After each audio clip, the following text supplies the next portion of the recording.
Any of us in the cow-calf business have those one or two or maybe a few more cows that are just pretty unruly, those that have that bad temperament.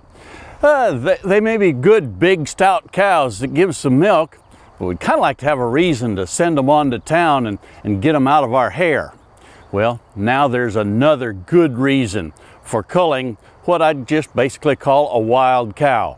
Research done back about 8 years ago at the University of Florida looked at temperament of beef cows and how it related to their reproductive capabilities.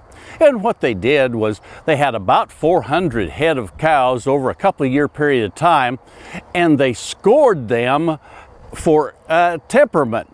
Each time that they were in a working chute, they gave them a 1 through 5 score, 1 being if they just stood still and acted pretty normal, 5 being if they were just chaotic when they were in the working chute. Gave them that score. Then they also would walk among them out in a pen and scored those cows individually again from 1 to 5, depending upon how they acted when a person would walk into the cow pen with those individuals. Finally, each time they worked those cows through a working chute, they gave them what they call an exit velocity score. In other words, how fast they would depart that working chute. And again, 1 being very calm, 5 being those that just jetted out very, very rapidly and very excitedly. While they worked those cows, they also took blood samples and analyzed the blood for the hormone cortisol.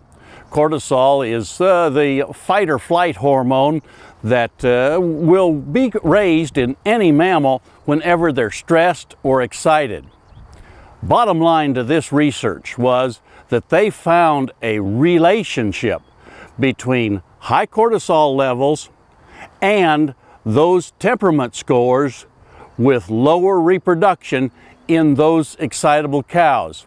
And I want to point out that in this particular data set, this was a situation where these cows were all naturally bred. In other words, it wasn't an artificial insemination type program where we know that excitable cows are a little harder to get bred, but this was in a natural breeding situation.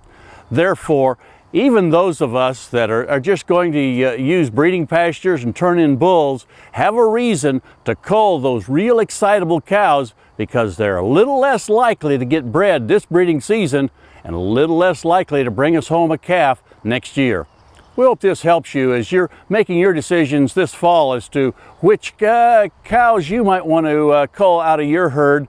And let's see if we can get a little higher percentage of docile cattle and a lower percentage of those wild, crazy ones. Hey, we look forward to visiting with you again next week on Sunup's Cow-Calf Corner.